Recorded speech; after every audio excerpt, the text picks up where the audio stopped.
જય સીતારામ, જય માતાજી. સ્વાગત છે તમારું મારી આજની રેસીપી વિડીયોમાં. તો આજ તો આપણે બનાવશું ઘઉંના લોટની ભાખરી. તે માટે મેં એક કસરોટ લઈ લીધો છે. તેમાં આપણે એક ચાળણી મૂકીશું. હંમેશા આપણે કોઈ બી લોટ લઈએ તો લોટ ચાળીને લેવાનો છે.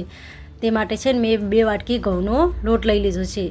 આ વાટકીનું માપ ભરીને આપણે લોટ લઈ લીધો છે. આ વાટકી એના બરાબર. હવે લોટને આપણે સારી રીતે ચાળી લેશું. આપણે લોટને આવી રીતે ચાળી લઈશું. જે અંદર જે કચરો આવે વધારાનો તે પણ કસ્તર નીકળી જશે. તો આપણે લોટને આવી રીતે ચાળી લેવાનો છે. તેની અંદર હવે સ્વાદ મુજબ મીઠું એડ કરીશું. હવે તેમાં આપણે મોયણ માટે તેલ એડ કરીશું. તેલનું પ્રમાણ આપણે વધારે નહીં કે ઓછું માપનું રાખવાનું છે. મેં નાની વાટકી ભરીને તેલ લીધું છે. તેને પણ આપણે સારી રીતે મિક્સ કરી લઈશું. આપણે તરત પાણી વેડવાનું નથી.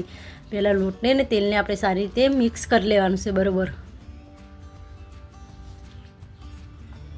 તો જો આપણે આવી મુઠ્ઠીઓ વાળે તેવી રીતે આપણું મોયણ થવું જોઈએ. તો આપણું મોયણ સારી રીતે મિક્સ થઈ જતું. તેમાં હવે આપણે થોડું પાણી વેડીને લોટને બાંધી જઈશું.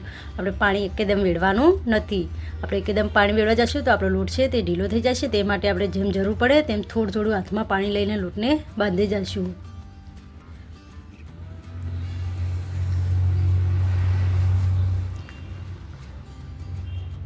આપણે ભાખરીનો લોટ છે ને તે હંમેશા ઘઉંની રોટલી કરતી થોડો કઠણ રાખવાનો છે, ઢીલો રાખવાનો નથી.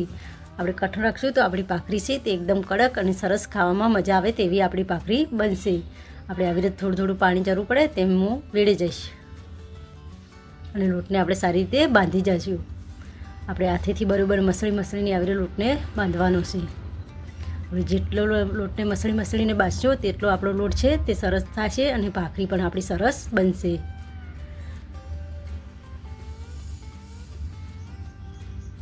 અને લોટને આપણે આવી રીતે સારી રીતે મસળી લેવાનો છે. તો જો આપણો લોટ સરસ બંધાઈને તૈયાર થઈ જશે. તેને હવે 10 મિનિટ સુધી આપણે ઢાંકીને એક બાજુ મૂકી દઈશું. તો આપણી 10 મિનિટ થઈ જશે ને આપણે લોટ સરસ એકદમ મુલાયમ બનીને તૈયાર થઈ જશે. તેને આપણે એકવાર ચીકવી લઈશું આવી રીતના. તો લોટને આપણે સારી રીતે આવી રીતે ચીકવી લઈશું. લોટને આપણે જેટલો ચીકવશો તેમાં આપણે જે ભાખરી છે તે સરસ બનશે અને ખાવામાં પણ બહુ મસ્ત લાગે છે. તો આપણે આવી રીતે એક કરીને બધા લોયા કરી લઈશું.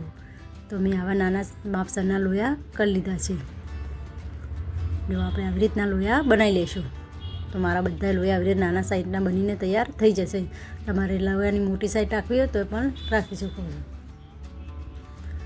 તે માટે આપણે તવો ગરમ કરી લઈશું. તો આપણો ગરમ થાય ત્યાં સુધી આપણે છે ને હવે એક ઓરસિયો લઈ લીધો. તેના પર આપણે સારી રીતે ભાખરી બનાવી દઈશું. આપણે લોયાને આવરે ગોળ કરીને તેલ અને લોટ વગર જ આપણે ભાખરી બનાવવાની છે. અને આપણે આવરે ફોરા હાથે સરસ ગોળ ભાખરી વણી લઈશું. આપણે ભાખરીને છે ને બહુ જાડી નહીં કે બહુ પતલી નહીં, માપસરની આવી રીતે ભાખરી વણી લઈશું. મેં ભાખરી આવી નાની સાઈઝની રાખી છે. તમારે મોટી બનાવી તો પણ બની શકાય. જો આપણી ભાખરી સરસ બનીને તૈયાર થઈ જશે. ના જાડી ન પતલી. તેને આપણે તવા ઉપર હવે મૂકી દઈશું શેકાવા માટે. આપણે ગેસને હંમેશા મીડિયમ સાઈડ ઉપર રાખીને ભાખરીને શેકવાની છે. ગેસને આપણે ફૂલ રાખવાનો નથી. જો આપણે ફૂલ ગેસ રાખશું તો આપણી ભાખરી છે તે અંદરથી કાચી રહેશે ને બહારથી ચડી જશે. તે માટે હવે આપણે બીજી ભાખરી વણી લઈશું. પેલી ભાખરી ચડે ત્યાં સુધી.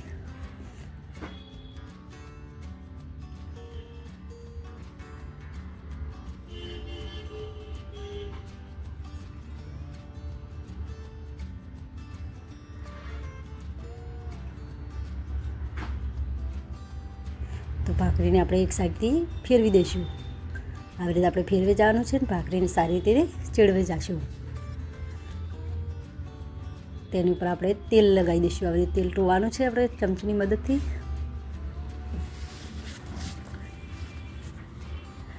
આપણે ભાખરીને આવી રીતે ઊંચા નીચું કરશું એટલે તેલ છે તે સારી રીતે આખી ભાખરીમાં લાગી જાય તે માટે. અને આવી ઉખેણાની મદદથી આપણે ભાખરીને દબાઈ જવાનું છે. ભાખરીને હવે બીજી સાઈડ ફેરવશું. તો જો આપણી ભાખરી છે ને જેમ ચડશે તેમ સરસ લાલ કલર થવા મળશે. બીજી સાઈડ પણ આપણે તેલ સારી રીતે ટોઈ દઈશું.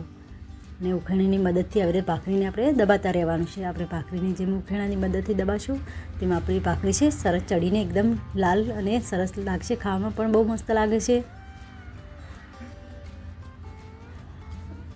તો જો આપણી ભાખરીને સારી રીતે આવી રીતે ઉખેડાની મદદથી દબાતા રહેવાનું છે. આ ભાખરી છે ને તમે ચા છે, કોફી છે, કોઈ બી સબ્જી છે અથવા ચટણી છે કોઈ બી સાથે યુઝ કરશો ને તો ખાવામાં બહુ મસ્ત અને બહુ મસ્ત લાગે છે. આ ભાખરી છે ને જેમ વધારે ચડોશો લાલ થાય છે તેમાં આપણી ભાખરી છે ને સરસ કડક થાય છે અને ખાવામાં બહુ મસ્ત લાગે છે.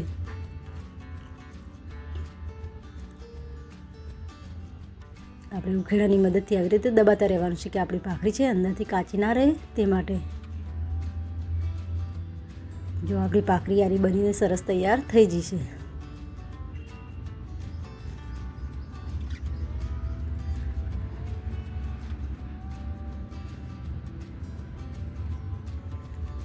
આવી રીતના આપણે એક એક કરીને બધી ભાખરી બનાવી લેવાની છે. જેટલી ભાખરી આપણી કડક થશે તેટલી ખાવામાં બહુ મસ્ત લાગે છે. જો આપણી ભાખરી સરસ ચડીને એક તૈયાર થઈ જશે તેમ તેમ આપણે આવી રીતે બધી ભાખરીઓ એક એક કરીને આવી રીતે શેકી લઈશું. તો જો આપણી ભાખરી બધી સરસ બનીને તૈયાર થઈ જશે.